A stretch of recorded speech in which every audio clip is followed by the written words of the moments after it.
আজকে স্ম্যাকডাউনটি দেখার পর স্ম্যাকডাউন সম্পর্কে সমস্ত অভিযোগই দূর হয়ে যাবে। সো গাইজ, আজকে স্ম্যাকডাউনটি শেষ হয়ে গেছে। কি হলো আজকে স্ম্যাকডাউনে সমস্ত কিছুই থাকবে আজকের এই ভিডিওতে। আজকে স্ম্যাকডাউনের শুরুতেই কোডি রোডসকে ফাইনাল বস দ্য রকের তরফ থেকে স্পেশাল ট্রিটমেন্ট দেওয়া হয়। তাকে দুইজন সিকিউরিটি গার্ড লকার রুম পর্যন্ত এগিয়ে দেয়, যেটা দেখে আজকে সবাই বুঝে যায় কোডি রোডসের সাথে আজকে তো স্পেশাল কিছু হবে। তারপর ট্রিশ স্ট্যাটাস রিং এ আসে। সে এসেই বলে অনেকদিন পর সে ম্যাচ রেসেল করছে, আর সেই ম্যাচটা হবে তার হোম টাউনে, এবং কি তার কাছে এটা অনেক স্পেশাল কারণ তার বাচ্চারা ফার্স্ট টাইম তাকে লাইভ ফাইট করতে দেখবে। তারপর সেখানে টিফিনি চলে আসে, আর সে কিছু বলতে বলতে সেখানে চেলসি গ্রিন আর পেপার নিবিন চলে আসে। দেন সেখানে একটা প্রোমো আর চলে। এক পর্যায়ে টিফিনি নিকোলডিসকে বলে রেফরিকে পাঠিয়ে দিতে, আর তখনই সেখানে একজন রেফরি চলে আসে, আর টিফিনি চেলসি গ্রিনের মধ্যে একটা 1-on-1 ম্যাচ শুরু হয়ে যায়। ম্যাচ কিছুক্ষণ চলতে চলতে সেখানে এসে ইন্টারফেয়ার করে নায়া জ্যাক্স এবং ক্যান্ডিস ল্যারি, আর এরই মাধ্যমে তাদের যে এলিমিনেশন চেম্বারে ম্যাচ হবে সেটাকে হাইপ করছিল তারা। তারপর নিকোলডিস আমাদের জানিয়ে দেয় আজকে ইউএস চ্যাম্পিয়নশিপ ম্যাচের জন্য নাম্বার 1 কন্টেন্ডার ম্যাচ হবে। তার জন্য আজকে 3টি 1-on-1 ম্যাচ হবে। এই 3টি ম্যাচের মধ্যে যারা যারা উইন করবে তাদের মধ্যে আজকে একটা ট্রিপল থ্রেট ম্যাচ হবে, আর সেই ম্যাচের মধ্যে যে উইন করবে সেই হবে নাম্বার 1 কন্টেন্ডার ইউএস চ্যাম্পিয়নশিপ ম্যাচের জন্য। তারপর আমরা ব্যাকস্টেজে সোলো সিকোয়া, টামাটোঙ্গা এবং জেকব ফাটুকে দেখতে পাই। সোলো সিকোয়াকে দেখেই জেকব ফাটু বলে গত সপ্তাহে যেটা হয়েছে সেটা একটা অ্যাক্সিডেন্ট। সোলো বলে আমি জানি এটা অ্যাক্সিডেন্ট, এই জন্যই তো সবকিছু ঠিকঠাকই আছে। তুমি জানো না জেকব ফাটু আমি তোমাকে কতটা ভালোবাসি, এই জন্যই তো আজকে আমার নাম্বার 1 কন্টেন্ডার ম্যাচ আমি তোমাকে দিয়ে দিচ্ছি। আমি চাই তুমি এই ম্যাচটি উইন করো এবং নাম্বার 1 কন্টেন্ডার হয়ে তুমি ইউএস চ্যাম্পিয়ন হয়ে যাও, যার মাধ্যমে তুমি আমাদের ফ্যামিলিকে আরো সামনের দিকে এগিয়ে নিয়ে যাবে। সোলো সিকোয়ার এত মিষ্টি মিষ্টি কথার পরেও জেকব ফাটুর এখানে মন ভরে না। সে কোনো অ্যান্সার না দিয়ে সেখান থেকে চলে যায়। তারপরে আন্দ্রাদে জেকব ফাটুর মধ্যে একটা নাম্বার 1 কন্টেন্ডার ম্যাচ শুরু হয়ে যায়। অস্থির একটা ম্যাচ ছিল যেখানে আন্দ্রাদে তার ফিনিশার হিট করে সে কাউন্ট করতে যায়, কিন্তু জেকব ফাটু সেখানে গিভ আপ করে না। উল্টো লাস্টে জেকব ফাটু তার ফিনিশার হিট করে ম্যাচটার মধ্যে উইন করে যায়। তারপর লস গার্জা ভার্সেস স্ট্রিট প্রফিটের মধ্যে একটা ট্যাগ টিম ম্যাচ হওয়ার কথা ছিল, কিন্তু ম্যাচ শুরু হওয়ার আগেই ডিআইওয়াই সেখানে অ্যাটাক করে দেয়। তাদের মধ্যেই ফাইট চলতে চলতে সেখানে চলে আসে মোটর সিটি মেশিন গানরা। আর গাইস তারপরেই কিন্তু তাদের সবার মধ্যে ফাইট শুরু হয়ে যায়। এক কথায় বলতে গেলে একদম গোলমেলে অবস্থা। কে কার উপর ফাইট করছিল সেটা ভালো মতন বোঝাই যাচ্ছিল না। তারপর ব্যাকস্টেজে ড্রু ম্যাকেন্টায়ার এবং কোডি রোডসকে আমরা দেখতে পাই।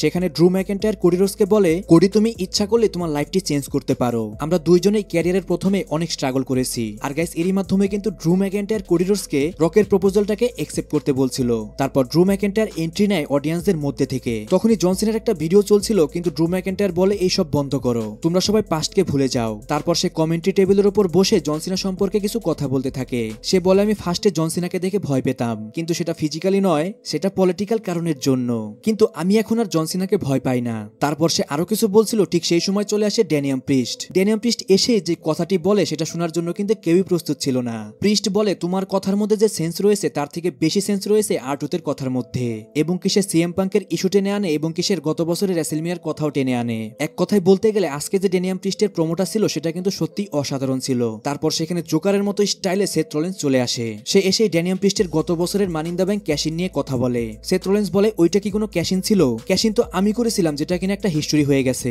এরপর সে আরো কিছু কথা বলে, কিন্তু ঠিক সেই সময় সেখানে চলে আসে সিএম পাঙ্ক। সিএম পাঙ্ক এসেই বলে তোমরা দুইজন আমাকে নিয়ে পড়ে রয়েছো, আর আমি তো পড়ে রয়েছি রেসেলমিনিয়াকে নিয়ে। কেউ কেউ সোল নিয়ে কথা বলছে, কিন্তু আমি তো ড্রু ম্যাকেন্টায়ারের সোল হেল ইন দ্য সেল ম্যাচের মধ্যেই নিয়ে নিয়েছি, আর আমি সেথ রলিন্সকেও নেটফ্লিক্সের ডেবিউ ম্যাচে হারিয়ে দিয়েছি। কাল তোমরা রেডি থেকো, কারণ কালকে আমি তো অন্যভাবে রিং এর মধ্যে আসবো। তারপরে জন সিনার মিউজিক হিট হয়, যেটা শুনে কিন্তু সবাই খুশিতে একদম পাগল হয়ে যাচ্ছিল, কিন্তু তারপর যেটা হয় সেটা দেখার জন্য কিন্তু কেউই প্রস্তুত ছিল না।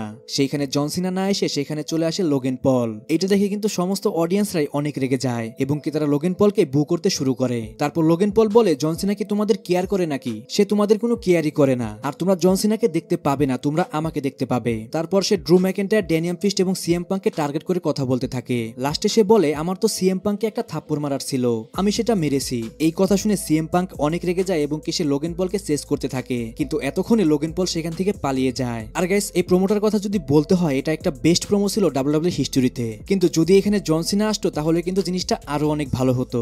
তারপর এলএ নাইট ভার্সেস সান্তোস এসকোবারের মধ্যে একটা কোয়ালিফাই ম্যাচ শুরু হয়ে যায়। এখানে একটা বিএফটি হিট করে এলএ নাইটই উইন করে যায়। তারপর সেমিজেন কেভিন ওয়েন্সের মধ্যে একটা সেগমেন্ট হয়, বাট সেমিজেন তো রিংয়েই ছিল, অন্যদিকে কেভিন ওয়েন্স ছিল এলিমিনেশন চেম্বারের রিং এর মধ্যে।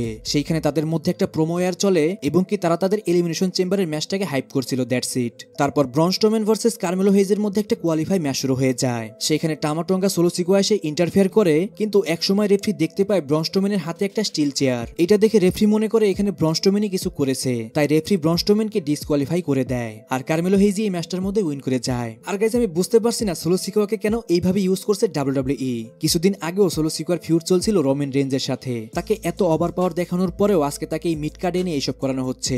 আমি তো পার্সোনালি চাইবো সোলো সিকোয়াকে যেন আবার একটা ভালো ফিউডে দেওয়া হোক। তারপর আজকে যারা যারা কোয়ালিফাই করেছে তাদের মধ্যে একটা ট্রিপল থ্রেট ম্যাচ শুরু হয়ে যায়। সবাই তো মনেই করেছিল যে জেকব ফাটু এই ম্যাচটার মধ্যে ইজিলি উইন করে যাবে, কিন্তু জেকব ফাটু যখনই কার্মেলো হেইসকে পিন করতে যায় ঠিক সেই সময় এল নাইট জেকব ফাটুকে নিচে ফেলে দেয় এবং এল নাইটি এই ম্যাচটার মধ্যে কার্মেলো হেইসকে পিন করে উইন করে যায়। আর গাইস এরই মাধ্যমে কিন্তু এল নাইটি হয়ে গেল নাম্বার 1 কন্টেন্ডার ইউএস চ্যাম্পিয়নশিপ ম্যাচের জন্য। তারপর কোডি রোডস রিং এ আসে, আর আজকে কোডি রোডস কোনো সাধারণভাবে আসে না, মাইকেল কল কোডি রোডসকে ইন্ট্রোডিউস করে। গাইস বোঝাই যাচ্ছিল যে রক কোডি রোডসকে কিন্তু আজকে স্পেশাল দেখাচ্ছিল।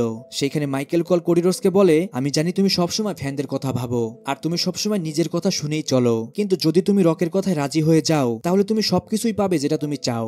এরপর তোমাকে আর কোনো ছোটখাটো লাইভ ইভেন্টে পারফর্ম করতে হবে না, তুমি সবসময় বড় বড় ম্যাচের মধ্যেই থাকবে। তারপর আমরা দেখতে পাই কোডি রোডসের নাম লেখা একটা কাস্টমাইজ ট্রাক সেখানে আনা হয়। কোডি রোডস যখনই সেটাকে দেখতে যায় ঠিক সেই সময় রকের একটা ভিডিও প্লে করা হয়। সেখানে রক কোডি রোডসকে বলে, আমি জানি তুমি ভেবেচিন্তে ডিসিশন নিবে, আমি তোমাকে একটা কাস্টমাইজ ট্রাক দিয়েছি, যাও তুমি এটা রাইড এনজয় করো। কোডি রোডস কালকে তুমি আমাকে ইমপ্রেস করবে অ্যাজ এ চ্যাম্পিয়ন, আমি তোমাকে সবকিছুই দিব যা তুমি কখনোই ভাবনি, তুমি তোমার সোলটি আমাকে দিয়ে দাও। তারপর রক তার হাতের বেল্টটি দেখায় যেখানে কিনা কোডি রোডসের নাম লেখা ছিল এবং কি শকিংলি সেখানে কোডি রোডসের বাবার মৃত্যুর ডেটও সেখানে লেখা ছিল।